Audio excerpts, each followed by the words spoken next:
Jo em dic Samantha i sóc historiadora, em dedico a l'arqueologia i, per tant, el que m'ha portat a fer aquest tipus d'art és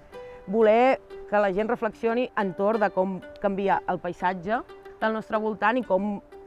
ficar solució a vegades a l'accés d'aquests canvis que aportem els humans en aquest paisatge. I l'obra que porto al Festival Niu és una obra que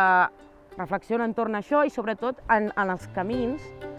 Quan anem a la muntanya, quan anem a qualsevol lloc, ens trobem camins, moltes vegades ens sembla un camí obert, natural,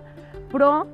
aquests camins han estat creats moltes vegades per l'ésser humà i aquest excés de camins moltes vegades tallen el paisatge, el tallen totalment, tu veus la muntanya, a vegades veus la línia i tallen el paisatge. I la meva reflexió amb la meva performance és, a través de crear un camí fet de còdols de riu, d'un material totalment natural, que tallen, és reflexionar-hi i caminar-hi descalça i fer aquesta doble vessant de que si ens passem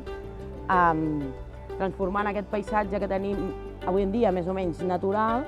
ens tallem i ens acabem destruint la humanitat, que és el que ens està passant una mica actualment.